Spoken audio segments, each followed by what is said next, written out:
I prayed one time for a very long time, and God allowed me to go to a dangerous place. Hello guys, welcome to EFZ Media and TV, where we provide you with highly inspiring and motivational gospel content. We aim to ignite transformation through the delivery of Christian teachings based on truth and wisdom. Like, comment, and share. God bless you. You know, I'm a missionary. That's what I do. I go for the Lord if he sends me. And it doesn't matter whether people die there. If God sends me, I will go there. So I prayed for long, and I got my convictions, I got my assurances. Then 2 prophets came and prophesied to me that I was going to die. And I told them their prophecies are not needed, because I have my conviction. And my conviction is superior to their prophecies. Do you understand it? What God tells you is superior to what somebody else speaks by the Spirit of God. The Spirit of God in you, his work in you, is supposed to be deeper than his work in others testifying about you. Do you understand what I'm talking about?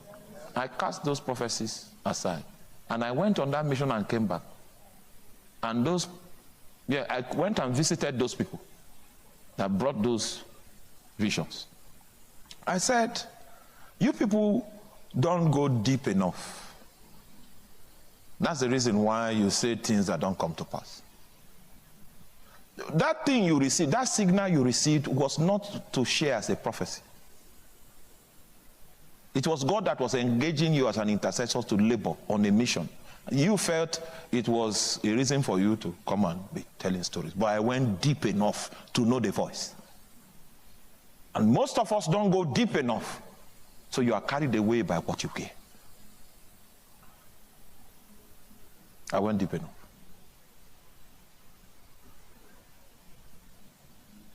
I went deep enough.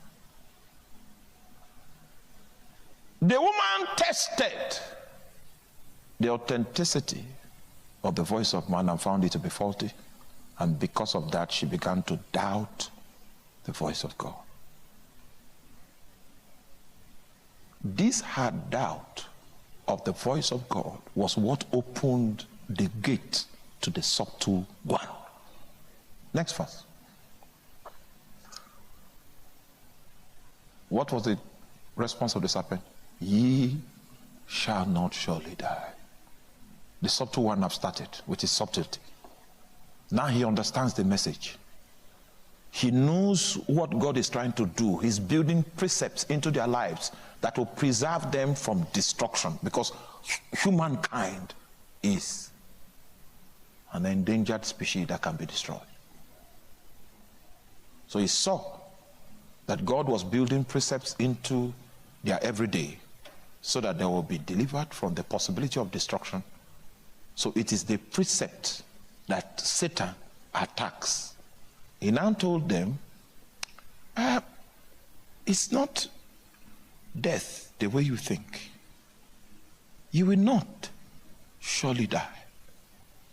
There is a knowledge that God has that he has kept from you. And that knowledge is that in the day that you eat of this food, you become wise, like the gods, like the deities, knowing good and evil. It means, are you there? So the product, stay with me quickly.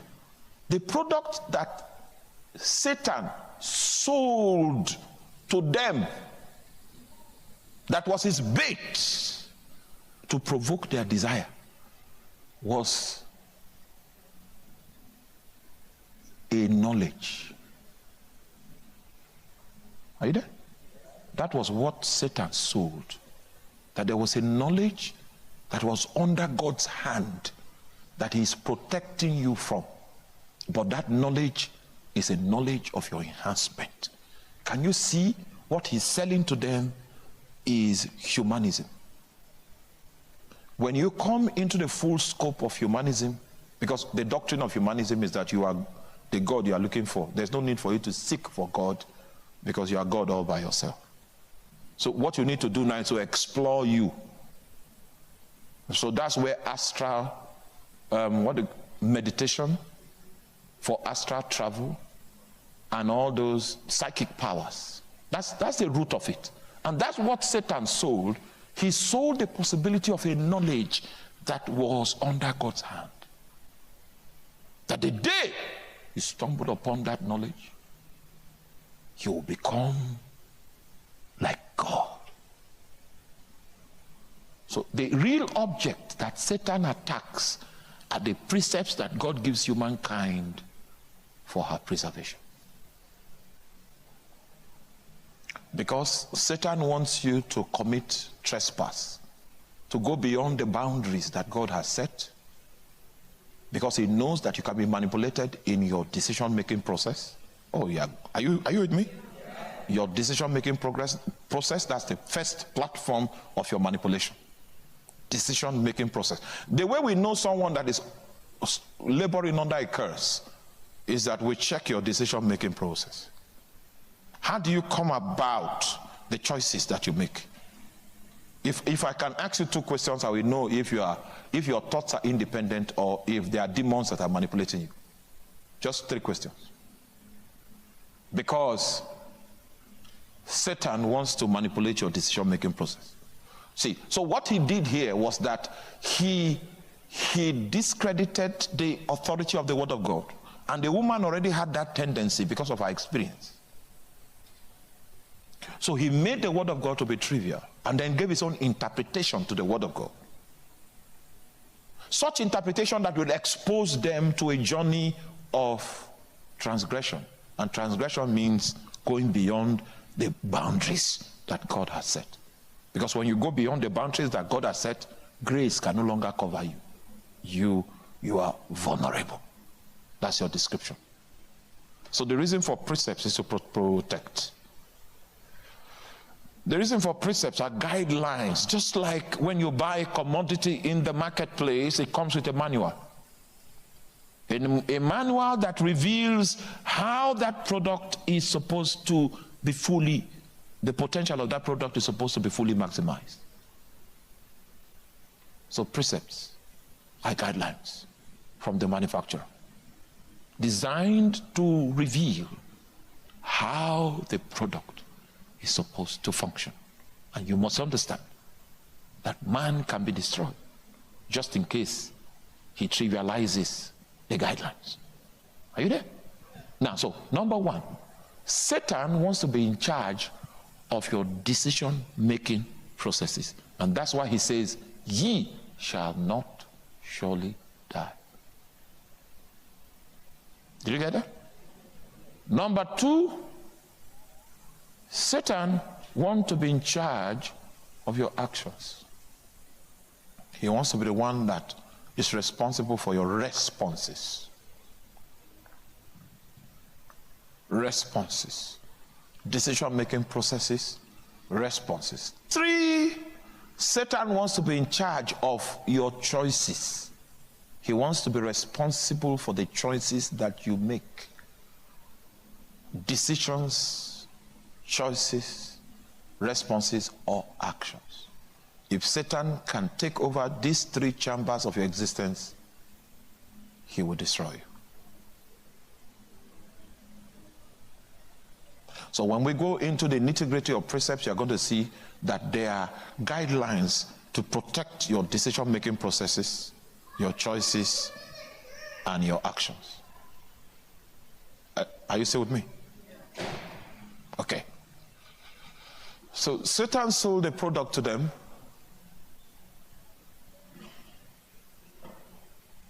He sold the product, and the product that he sold is a knowledge. It's a knowledge. Do you realize why the tree is called the tree of knowledge of good and evil? Or you are not here? So he sold that knowledge. Now, let me give you an insight. The knowledge we are talking about here is experiential. Because if you are going to eat of the fruit, you are going to eat of it and digest it. So that's experiential knowledge. Stay with me. Did you get that?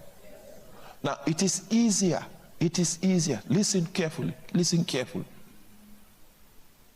It is easier if your husband knows what it means to be drunk intellectually. It is easier to pray for him than when he knows what it means to be drunk experientially. You didn't get me? It is easier for you to help someone that knows what it means to desire wrong sex. He knows this intellectually. If the person now knows it experientially, the person has already accessed a knowledge, which is an experiential dimension of knowledge, of how wrong sex, how it is. He has a knowledge. A knowledge that it would have been easier for him to get by in the program of God if he had not yet explored that experiential dimension of knowledge. He has violated a precept in order for him to have that experience. You know what the meaning of his condition is? The diagnosis of his condition. He has opened the gateway. Most of his problems are going to come from that gateway that he has opened. Most of his problems will come from there. And it will take the hand of God for that gateway to be shut. So God knows it's easier for you to be guided by precepts so that you don't enter into the realm of experiential knowledge that is unauthorized. Are you there? Now, in our business as deliverance ministers, and we have done deliverance all over the nations. All over the nations. And I don't want to go into details, but we have done deliverance all over the nations. Now, we've even had dignitaries whose children have demonic troubles seek audience with us privately so that we can administer help. When you put the person on the hot seat and you begin to ask a few questions to know what door was open, these are challenges that would have been avoided. But you see, if there is a door that is open, the person that wants to be delivered will need to make double effort to seek the presence of God. And most of them are not ready for it. Double effort to seek God. Double effort to migrate into God. The door that you open can be closed, but it will take double effort. It will be harder than you just listening to precepts and aligning yourself. It will be harder than that. Because the knowledge that you have is experiential. You okay?